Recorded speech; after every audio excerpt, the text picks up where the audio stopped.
eu fiquei, Senhor, é da tua vontade? Amém.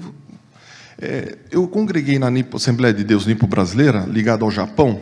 Okinawa, tinha uma congregação em Okinawa e Kanagawa. E nós cantávamos no coral e nós cantávamos em japonês também. E aí lá eles têm um costume de separar, né? Quando alguém falece, tem um falecimento de um membro da igreja, o pessoal separa os japoneses separam esse momento e faz um culto ao Senhor com toda alegria, com louvores, adoração, mas os enlutados ficam reservados ali e fazem uma adoração ao Senhor em respeito às pessoas os familiares que perderam esse ente querido. Aí eu falei, meu Deus do céu, né? O pastor Wagner aqui perdeu o seu pai, né? E eu sei que há uma dor no coração, perder o papai não é fácil. E eu falei, Senhor, eu quero trazer uma palavra sobre algo sobre isso, né? Falar um pouquinho sobre morte. Algo que fala-se pouco, mas eu quero falar um pouquinho sobre a morte. A morte nós não devemos temer. Mas o apóstolo Paulo, escrevendo na igreja de Coríntios, no capítulo 15, versículo 12 ao 26, não sei se está ali, diz assim, ora, se está sendo pregado que Cristo ressuscitou dentre os mortos, como alguns de vocês estão dizendo que não existe ressurreição dos mortos, se não há ressurreição dos mortos, nem Cristo ressuscitou. E se Cristo não ressuscitou, é inútil a nossa pregação, como também é inútil a fé que vocês têm. Mais que isso, seremos considerados falsas testemunhas de Deus, pois contra ele testemunhamos que ressuscitou a Cristo dentre os mortos. Mas se de fato os mortos não ressuscitam, ele também não ressuscitou a Cristo. Pois se os mortos não ressuscitam, nem mesmo Cristo ressuscitou. E se Cristo não ressuscitou, é inútil a fé que vocês têm, e ainda estão em seus pecados. Nesse caso, também os que dormiram em Cristo estão perdidos. Se é somente para esta vida que temos esperança em Cristo, somos de todos os homens os mais dignos de compaixão. Mas, de fato, Cristo ressuscitou dentre os mortos, sendo Ele as primícias entre aqueles que dormiram. Visto que a morte veio por meio de um só homem, também a ressurreição dos mortos veio por meio de um só homem. Pois, da mesma forma que em Adão todos morrem, em Cristo todos serão vivificados. Mas cada um por sua vez, Cristo o primeiro, depois, quando ele vier, os que lhe pertencem. Então virá o fim, quando ele entregar o reino a Deus, o Pai, depois de ter destruído todo o domínio, toda a autoridade e todo o poder. Pois é necessário que ele reine até que todos os seus inimigos sejam postos debaixo dos seus pés. O último inimigo a ser destruído é a morte. Aí o versículo adiante é o 31 ao 42. Todos os dias enfrento a morte, irmãos, e digo pelo orgulho que tenho de vocês em Cristo Jesus nosso Senhor. Se foi por meras razões humanas que lutei com feras em Éfeso, que ganhei com isso, se os mortos não ressuscitam, comamos e bebamos, porque amanhã morreremos. Não se deixe enganar, as más companhias corrompem os bons costumes. Como justos, recuperem o bom senso e parem de pecar, pois alguns há que não têm conhecimento de Deus, digo isso para a vergonha de vocês. Mas alguém pode perguntar, como ressuscitam os mortos? Com que espécie de corpo virão? Insensato, o que você semeia não nasce a não ser que morra. Quando você semeia, não semeia o corpo que virá a ser, mas apenas uma simples semente, como o de trigo, né? Ou de alguma outra coisa. Mas Deus lhe dá o corpo, como determinou, e a cada espécie de semente dá o seu corpo apropriado. Nem toda carne é a mesma. Os homens têm uma espécie de carne, os animais têm outra, as aves outra e os peixes outra. Há corpos celestes, há também corpos terrestres. Mas o esplendor dos corpos celestes é um e o dos corpos terrestres é outro. Um é o esplendor do sol, outro o da lua, outro das estrelas, e as estrelas diferem um esplendor uma das outras. E assim será como a ressurreição dos mortos. O corpo que é semeado é perecível e ressuscita imperecível. Até aí. Os infortúnios da vida. Amados, quantas interrogações temos às vezes diante de Deus, mas não temos coragem de perguntar para Ele. São pessoas que têm perguntas a fazer para Deus, mas não se atrevem a fazer. Às vezes a gente tem algumas perguntas, às vezes retemos algumas perguntas com medo da resposta. Porque uns são curados e outros não são curados, acabam morrendo. Por que há doença no mundo? A Bíblia diz que a doença é um dos resultados do pecado do mundo. Assim como todos vamos morrer, todos corremos o risco de ficar doentes. Mas Deus não nos abandona na doença. Em Jesus temos uma grande esperança, na vida eterna não haverá mais doença. Vai ser tudo aniquilado. Uma das consequências do pecado é a morte. Lá em Romanos, capítulo 6, versículo 23, diz assim, Romanos 6, 23. Pois o salário do pecado é a morte, mas o dom gratuito de Deus é a vida eterna em Cristo Jesus, nosso Senhor. O corpo se degrada gradualmente até cessar a vida. A maldição que cai sobre o mundo por causa do pecado significa que nessa vida enfrentamos dor e sofrimento. Não estamos livres disso. A doença é parte da vida, mas isso não significa que toda doença é castigo por algum pecado, ou sinal de falta de fé. Uma doença pode ter várias origens. Ela pode ter uma origem física, que é a degradação do corpo ou contato com algo nocivo para a saúde. Ela pode ser mental, nossos pensamentos podem afetar o funcionamento do nosso cérebro, da nossa cabeça, e o espiritual, pecados ou ataques de demônios. Em alguns casos, uma doença pode ser o resultado de vários fatores. Por exemplo, uma pessoa acamada com uma doença crônica pode ficar com depressão, se perder a esperança de melhorar. Uma pessoa vai precisar de ajuda psicológica, de um psicólogo, para tratar dessa depressão e encontrar esperança, mas também de ajuda médica, para melhorar a sua condição física. Deus cura. Deus cura. Deus tem poder. Ele pode curar qualquer doença. Durante o seu ministério na terra, Jesus curou muitos doentes e deu esse poder aos seus discípulos. Lá em Marcos, capítulo 16, o versículo 17, Marcos 16, capítulo 16, versículo 17, e esses sinais acompanharão aos que crerem, em meu nome expulsarão demônios, falarão novas línguas, e o versículo 18, pegarão em serpentes, se beber alguma coisa, algum veneno mortal, não lhes fará mal algum, e porão as mãos sobre os enfermos, os doentes, e ficarão curados. Ele ainda pode curar hoje. Nada é impossível para Deus. Mas também temos de lembrar que Deus nem sempre cura milagrosamente. Ele pode usar meios naturais para nos curar. Devemos procurar uma ajuda médica quando ficamos doentes? Sim.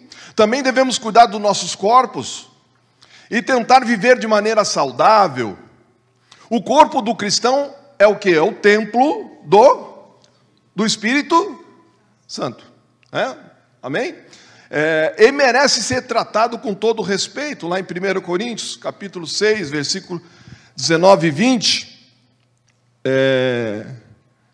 que diz assim: acaso não sabe que o corpo de vocês é o santuário do Espírito Santo, que habita em vocês, que lhes foi dado por Deus e que vocês não são de vocês mesmos?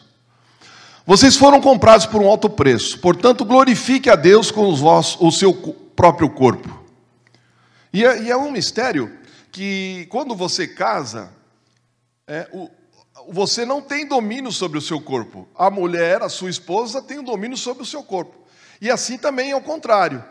A mulher não tem domínio sobre o corpo dela, mas o marido tem domínio sobre o seu corpo. Então, a gente tem que preservar esse corpo, tem que estar sempre alimentando, tem que estar sempre cuidando dele, com muito cuidado. Então, não é bom colocar a saúde em risco, fazendo coisas estúpidas, pensando que depois Deus cura. Isso é tentar a Deus. Há ainda situações em que Deus não cura. Nem sempre entendemos a razão, mas Deus tem um plano maior. Até a doença pode ser transformada em bênção. Por exemplo, quando o apóstolo Paulo ficou doente e não foi curado, ele aprendeu a confiar na graça de Deus. Lá em 2 Coríntios, capítulo 12, versículos 7 a 9, 2 Coríntios, capítulo 12, diz assim: para impedir que eu me exaltasse por causa das grandezas dessas revelações, foi-me dado um espinho na carne, um mensageiro de Satanás para me atormentar. E 3 vezes roguei ao Senhor que o tirasse de mim. Mas ele me disse: a minha graça é o suficiente para você, Paulo, pois o meu poder se aperfeiçoa na fraqueza. Portanto, eu me gloriarei ainda mais alegremente em minhas fraquezas, para que o poder de Cristo repouse em mim. Em outra situação, sua doença foi oportunidade para pregar o Evangelho. Aqui estava tratando dele, lá em Gálatas, capítulo 4. Então tem diversas situações. Lá ele fala assim: eu suplico, irmãos, que se tornem como eu, pois eu me tornei como vocês, em nada vocês me ofenderam. Como sabem, foi por causa de uma doença que preguei o Evangelho pela primeira vez a vocês. Embora a minha doença tenha sido uma provação, vocês não me trataram com desprezo ou desdém. Ao contrário, receberam-me como se eu fosse um anjo de Deus, como o próprio Cristo Jesus. E aí, falando de morte, a gente vê muitas situações. Tivemos a pandemia, muitas pessoas partiram, muitas pessoas foram embora. E aí me veio à memória aquele incêndio em São Paulo. Vocês, os mais antigos aqui, como o pastor Wagner, o pastor Lana, vamos lembrar do incêndio do Joelma, lá em São Paulo. O incêndio do Joelma. Quantas pessoas ali morreram? Vocês lembram disso? Falam-se dos vivos, mas ninguém lembra dos mortos. Vocês lembram do paralítico de Betesda, lá em João capítulo 5? Quantos paralíticos havia ali? Muitos, mas um só que foi curado. Vocês lembram disso ou não? Um só foi curado. Quando, eu não vou ler porque é muito extenso, do 6 ao 14, mas é só para a gente... Quantas pessoas recebem oração depois de tanta doença, por exemplo, de câncer, de outras enfermidades, e acabam morrendo? Às vezes as pessoas vê Deus dando algumas coisas para um e outros não. O salmista Davi viu isso. Não te indignes por aquele que prospera, aquele que está lá prosperando. Eu estou aqui, não ganhei nada, mas o outro lá chegou agora, já está com documento, eu não recebi nem o meu documento ainda, meu Deus, É aquela coisa toda, está lá na frente, meu Deus, o que está acontecendo? Então, às vezes, as pessoas vê Deus dando para uns e outros não, aí ele acaba pensando que Deus é injusto. Ele nunca confiará em Deus. Talvez eu não recebi porque eu não fiz nada. Eu preciso pagar, eu preciso me esforçar mais. Aí não sabe o que é graça. Aí já não é graça, porque se precisa pagar. Vocês lembram de uma historinha interessante? Uma historinha lá chama-se O Fio da Sabedoria. Havia um reinado onde o rei era muito vaidoso, muito poderoso naquele reinado, e tinha um bandido que chegou naquele reinado, um bandido espertalhão, e também, se comparando com o rei vaidoso, o falsário apresentou-se dizendo que era alfaiate, e que viera de terras distantes, e ao perceber a fraqueza do rei, do monarca, disse que poderia fazer uma roupa extraordinária para aquele rei. Uma beleza, uma roupa cara, bonita, que somente os mais inteligentes e astutas poderiam ver aquela roupa. É o fio da sabedoria. Aí o rei falou assim para ele: deixa eu ver esse fio. Aí o falsário foi lá, pegou um fio, esticou o fio assim, para não dizer que ele não era sábio, que não era astuto, inteligente. Nossa, que fio lindo! Espera aí que eu vou chamar meus súditos. Vou chamar meus súditos para que todos vejam esse fio. Aí o alfaiate: olha que fio lindo de ouro. Olha que coisa linda. Nossa, que lindo. Aí chamou todas as pessoas, olha que fio lindo que esse alfaiate tem. Ele vai tecer o meu vestido com esse fio tão lindo. Aí as pessoas chegaram perto daquele fio. Nossa, que fio lindo, que fio maravilhoso. E o rei já se imaginou todo famoso diante da corte, e não via a hora de pôr aquele vestido, o alfaiate fazer aquele vestido. Aí o bandido espertalhão foi lá, começou lá a receber os materiais, começou a confeccionar, incluindo os fios, começou a colocar os botões, começou a fazer aquela coisa e chamou as pessoas para verem como é que estava o andamento do vestido. E aí ele pegou uma mesa ali e colocou aquele vestido, não tinha nada em cima da mesa, e as pessoas chegavam, olhavam que não tinha nada em cima da mesa e falaram: oh, que vestido lindo! E chamou o rei para experimentar. E o rei, a hora que viu o vestido, ele falou: está pronto. Que vestido lindo, que vestido maravilhoso. E não tinha vestido nenhum, e o rei estava ali, ele pegou e colocou aquele vestido, ficou lindo. Nós vamos fazer uma festa, vamos colocar o rei em cima de um cavalo, e vamos passar o Senhor, para que todos vejam o fio da sabedoria, para que todos vejam o vestido lindo que o rei está vestindo, que todos vejam. Só os sábios, só os entendidos vão saber. Nós vamos descobrir no nosso reino quem são os burros, nós vamos descobrir quem são os menos inteligentes. Aí, essa palavra burros, né? Mas acontece que colocaram ele em cima do cavalo, e o alfaiate vestiu ele, colocou em cima do cavalo e começou a sair. E todo mundo via aquele rei em cima do cavalo, e todo mundo, que todo mundo batendo palma, que lindo. E ele estava no meio do caminho, e todo mundo, se curvava, e daqui a pouco saiu um menininho simples no meio da multidão. Saiu, abriu assim e gritou: o rei está nu! Aí todo mundo começou a dar risada, porque descobriu que o rei está nu, era um falsário. Então, amados, o que acontece? A história é o seguinte: não vamos colocar roupa onde não tem roupa, não vamos fazer aquilo que é falso, vamos falar a verdade. O que deve ser dito é a verdade.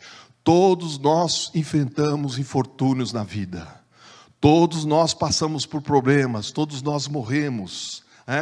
Deus não quer que você fale, Deus quer que você fale a verdade, que nós enfrentemos a realidade. Dentro do cristianismo existe muita gente confusa, não vamos colocar roupa onde não tem. O Salmos 40, olha que interessante, o Salmos 40 fala o seguinte: esperei com paciência no Senhor. Não é? Vamos lá, Salmo 40?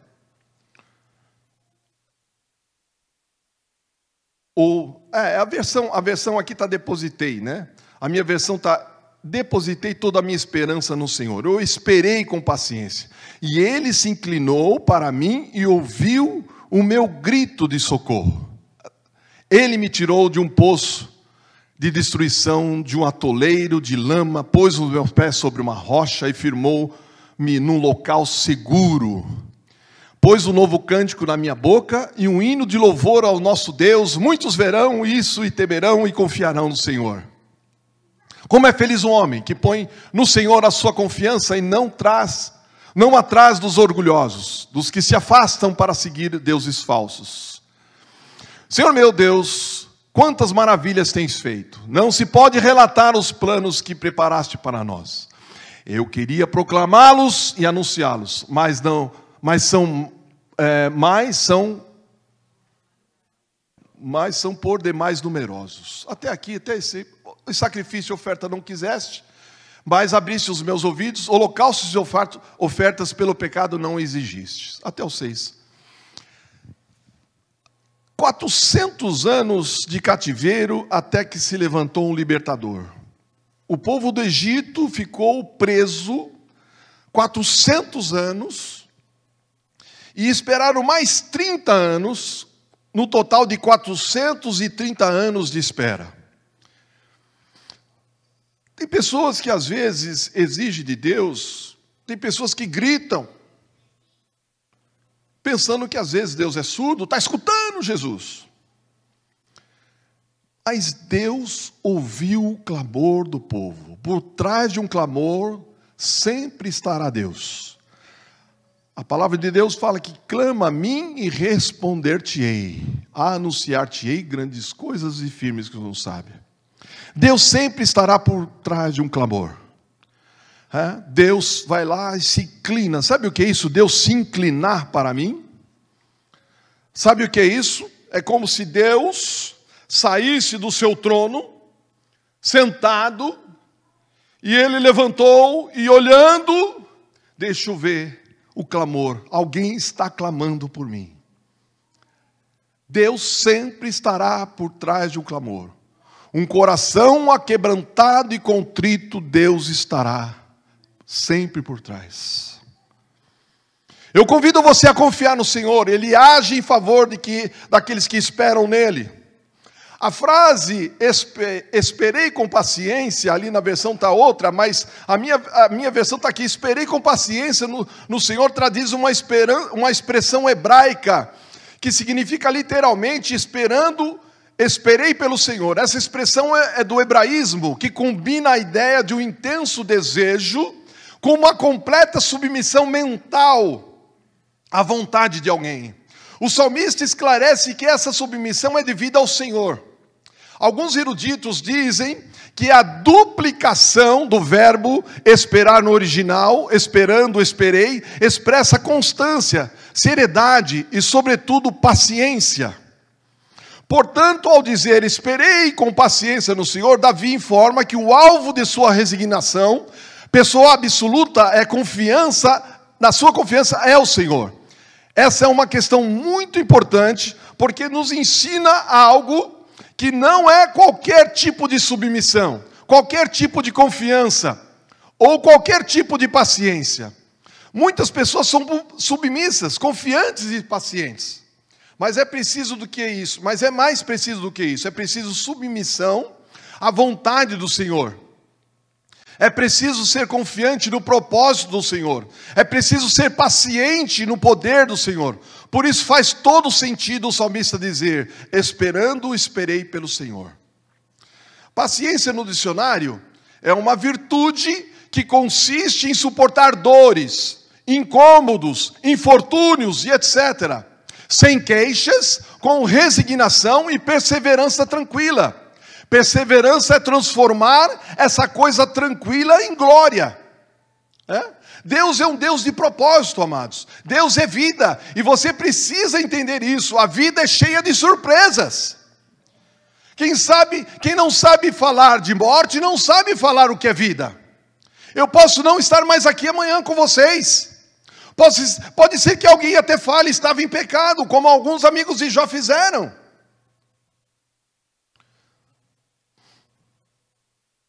Um amigo meu, um pastor, que mora nos Estados Unidos, já tem uma igreja já há muitos anos lá, ele falou que um dia estava passando de carro, tinha um irmãozinho, chegando recém nos Estados Unidos, né, ele estava passando de carro, e estava passando em frente ao cemitério. E aí o irmão perguntou para ele, pastor, como eu faço para ter residência permanente aqui nesse país? O pastor foi rápido na resposta, é só você vir morar aí. Um dia, um homem entrou no cemitério, amados, e viu uma caveira. Ele viu uma caveira, aí ele ia para cá, a caveira olhava para ele. Ele ia para lá, a caveira continuava olhando para ele. Aí ele achava estranho, olhia para cá, a caveira não parava de tirar os olhos. Aí ele viu que tinha um negocinho escrito lá embaixo da caveira. Aí ele foi se aproximando da caveira, chegou lá pertinho da caveira, estava escrito assim, né? Um dia eu fui como você, mas um dia você será como eu. Ele falou, ficou assustado. Um dia vamos passar por essa situação, não tem como. Passaremos por isso. Num cemitério não tem placas, proibido para menores de 18 anos. Quantos estão vivos hoje aqui? Quantos estão vivos hoje aqui? Amém? Oh, você está feliz por estar vivo? A vida é como ela é. Deus já determinou a sua vida, meu amado. Como pastor? O que Deus quer é mudar a nós mesmos dentro da nossa vida. Compreenda isso. Deus já determinou a sua vida, Ele já sabe o que vai acontecer com você. Mas Deus quer mudar a nós mesmos dentro da nossa vida. O seu filho, o seu pai, sua mãe, seu irmão irão morrer. Isso já está determinado. A questão é como enfrentaremos essas situações, esses infortúnios.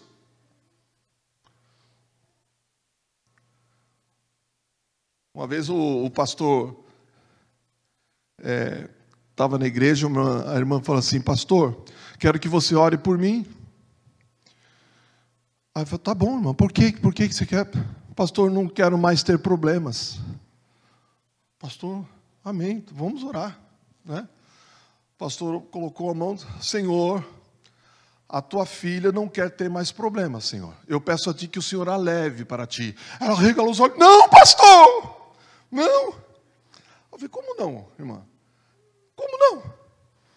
A irmã tem problemas de gente que está viva. É problemas que todos passam. Se alguém aqui tem problemas e quer que eu faça oração, no final a gente pode orar. Alguém tem problema, a gente faz oração, para a gente resolver essa situação.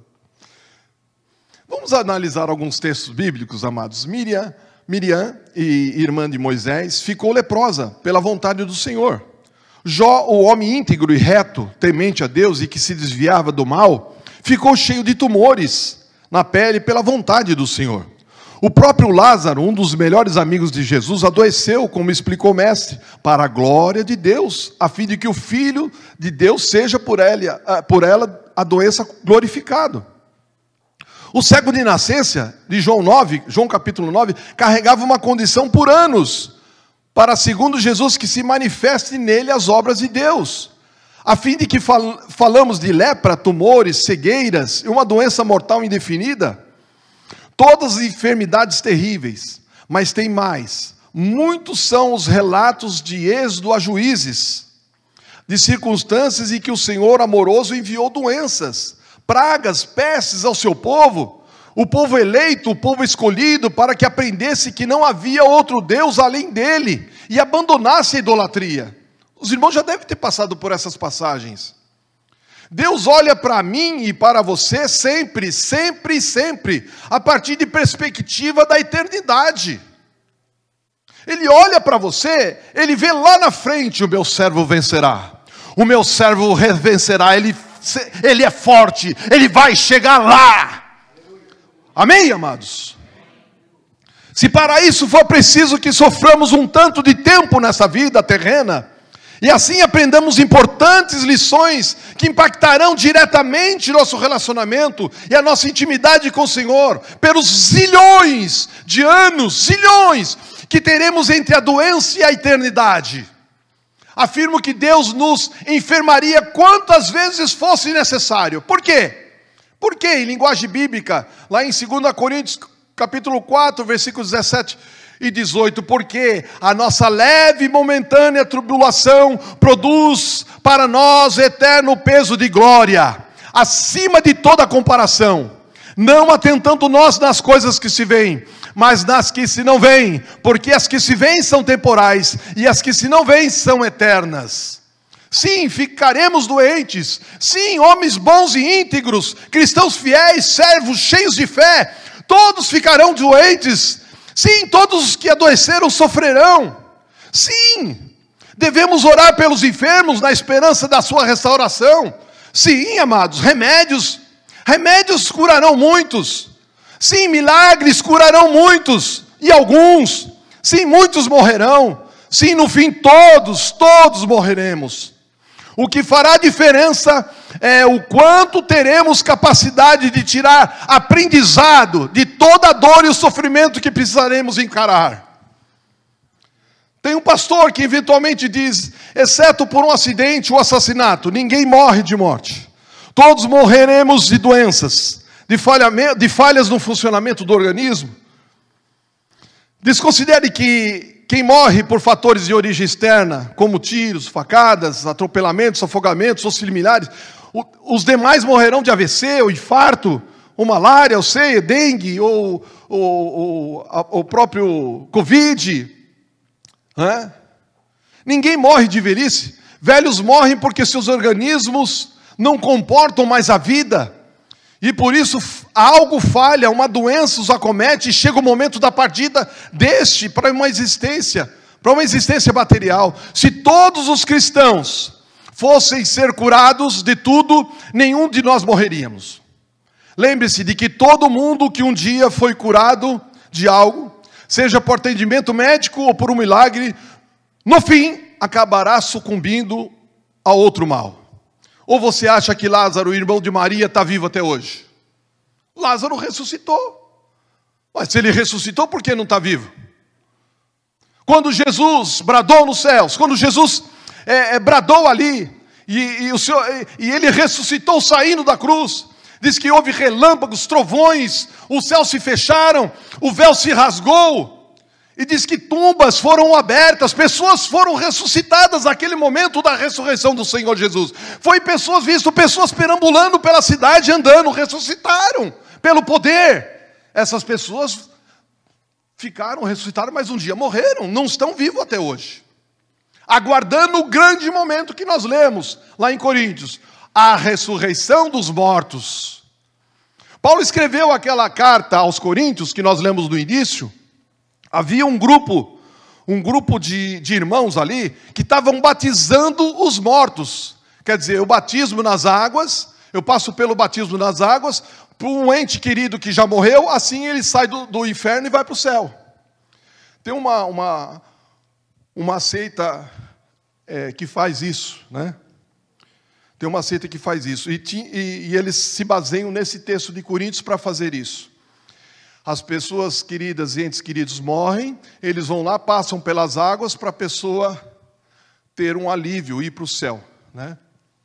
Os mormons, eles fazem isso aí. E, baseando nisso aí, mas Paulo adverte que isso está errado. Eles tinham que parar isso, né? Então é muito importante, né, que nós estejamos vivo e com alegria, com desejo de viver. Amados, eu passei por uma enfermidade na igreja metodista, estava pastoreando junto com o pastor Josué, e nós estávamos construindo a igreja. Nós tínhamos um terreno e estávamos construindo. Inclusive, quem foi nos ajudar com o pessoal do Canadá na Metodista Livre lá, foi o pessoal do Canadá aqui, e foi ajudar na construção. Inclusive o pastor Alê, que era o diretor lá, que coordenava o pessoal para construir igrejas da Metodista Livre. E aí aconteceu o seguinte, peguei hepatite C, trabalhava na Rolls Royce, e fiquei afastado, né? E comecei a tomar um medicamento que chama-se ribavirin com interferon, porque eu já tinha tido uma hepatite A e tive uma C. E aí, a A quase que me destruiu quando eu era jovem. Tive que tomar sangue, meu fígado quase se desmanchou. E aí peguei a C, já quando adulto. E fiquei 1 ano afastado. E aí eu tive que assinar um termo, porque para tomar esse interferon, tinha que assinar um termo lá de responsabilidade que dava depressão. Pronto, entrei em depressão. Fiquei na cama mal. Aí eu via os hinos, aqueles hinos antigos, lembrava do meu avô, da minha avó, aí chorava, falei, meu Deus, eu vou partir, Jesus me recebe, aquela coisa toda, né? E aí alguém foi me visitar e muitos não foram, e a gente acaba compreendendo isso, mas eu fiquei muito triste. Às vezes eu ia andando, tinha que caminhar, eu não conseguia andar, sentava na sarjeta, ia buscar a Rebeca na escola, eu não conseguia caminhar para buscá-la na escola, parava no meio do caminho, sentava na sarjeta, emagreci mais de 30 quilos, fiquei só o palito. Aí, eu na cama, tal, né, vendo aquela situação, e chorava. Aí vem o irmão: levanta, irmão, vamos lá, levanta aí. Força, Miguel, força, levanta. Aí eu peguei: vai na igreja, vai lá na igreja, os irmãos estão lá, vai começar a construir. Cheguei lá na igreja, estavam as irmãs, umas irmãs daqui do Canadá, de 80 anos, carregando bloco. Eu falei: que negócio é esse, rapaz? Umas irmãs, carregando bloco. E eu falei: que é isso? E eu na cama chorando? Que é isso? Que negócio é esse? Aí peguei, levantei-me, fui, sacudi o pó, tal, e levantei e fui ajudar lá na construção. A virar bloco, a virar cimento na bitoneira, e foi lá, e aquela movimentação, e começamos a encher a laje. E ali, amados, passou algumas semanas, a hepatite fez.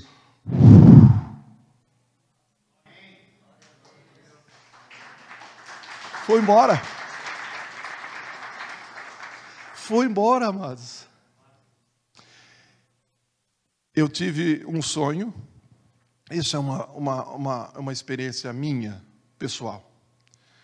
Cada um tem a sua experiência com o Senhor. Eu já busquei muitas experiências, já tive muita experiência com o Senhor. Mas eu sonhei. Eu sonhei que eu morria. Eu saía do meu corpo. Era uma alegria tremenda sair dessa carcaça velha. Era uma coisa tremenda. Que alegria, amados. Eu não queria mais voltar. Aí eu cheguei nos céus, cheguei num lugar onde havia uma mesa reunida, uma mesa grande. Havia vários anciãos de branco sentados na mesa. E ali eles estavam discutindo acerca da minha vida. Porque eles falaram o meu nome. E o Miguel? Aí eu falei: fiquei curioso. Eu fiquei chegando perto para ver o que eles estavam falando. Mas aí ficou o silêncio. Aí eu vi o relógio. O relógio passava rápido. Passava rápido. Aí falava assim: é hora de você voltar. Mas eu não queria voltar, porque estava uma alegria muito grande. Aí eu voltava. Aí eu entendi que o Senhor estava me dando a cura, o milagre, a bênção, a vitória. Que eu tinha mais algo para fazer, continuar a realizar aquilo que o Senhor tinha para mim. Eu podia estar murmurando, podia estar me queixando. Vocês conhecem a historinha do cavalo e do porco? Eu gosto de contar história, amados. Nossa, adoro contar historinha. Já conhece? Já viu a historinha do cavalinho e do porco? Diz que um fazendeiro tinha muitos cavalos. Ele tinha vários cavalos de várias espécies. E tinha um fazendeiro da fazenda do lado que tinha uma espécie que ele não tinha. E ele encheu as paciências daquele fazendeiro para vender aquele cavalo. E pagou uma fortuna e conseguiu o cavalo. Aí ele estava todo feliz com o cavalo. Aí aconteceu o seguinte: o cavalo morreu. Perdão, o cavalo adoeceu. O cavalo ficou doente, o cavalo estava lá triste e caiu. Ficou caído no chão. E aí ele chamou o veterinário olhou para ele, lá no estábulo, e ficou olhando, falou: olha, é o seguinte, eu vou dar esse remédio para o seu cavalo, e você vai dar todos os dias remédio para esse cavalo. Eu vou visitar aqui e tal, se no terceiro dia ele não for curado, você vai ter que sacrificar esse cavalo. Aí ele ficou triste, mas... E o porquinho ali do lado ouviu a história toda. O porquinho ouviu toda a história. Aí quando o veterinário saiu, o dono saiu, o porquinho falou assim: e aí, meu? Vamos levantar daí, rapaz. Levanta. Vai, força, rapaz. Levanta, vamos. Levanta, cavalo. Levanta, vamos, força. E o cavalo tentou, mas... blum, caía, não tinha jeito. Força, amigo, vamos. Senão você vai ser sacrificado, você vai ser morto.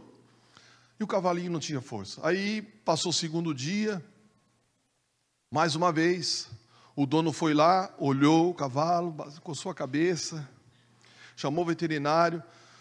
Veterinário: vamos aguardar, dá o remédio de novo, está dando. Aí saiu o veterinário, saiu o dono da fazenda, o porquinho: vamos, rapaz, você viu o que ele falou? Você tem que reagir, reage, rapaz. Reage, vamos, cavalinho, levanta. Levanta, cavalinho. Levanta, força, vai, que você vai conseguir. E nada. Chegou o terceiro dia. Tomou o remédio, nada de levantar. Aí era o último dia. O cavalinho estava lá todo desesperado. O porco falou, é hoje. Você vai levantar hoje. Vai, força. Força, cavalinho. O cavalo meio sem jeito. Vai, que eles estão vindo aí. Vai te sacrificar. Você vai morrer. Vai. O cavalinho meio sem jeito. Levantou com as pernas bambas. Pegou e ficou de pé. Aí, vai, força. O cavalinho começou a correr. E isso mesmo. Aí apareceu o dono da fazenda. A hora que ele viu a situação do cavalinho, ele viu, os olhos dele contemplou, ele ficou feliz. Ficou muito feliz com aquela situação. Que maravilha. Vamos dar uma festa. Vamos matar o porco. Coitado do porquinho, né? Alguém tem que morrer, né? Tem gente que levanta de manhã um poço de desespero, de murmuração. Porque Deus deu isso para um fulano, não deu para mim? Porque deu, né? Então não se lamente, não fique murmurando, não se lamente. Amados, uma coisa, eu podia estar murmurando quando eu estava no leito da enfermidade. Por que isso agora, Senhor? Não vou ver o crescimento dos meus filhos? Podia estar me lamentando. Então não lamente, não murmure.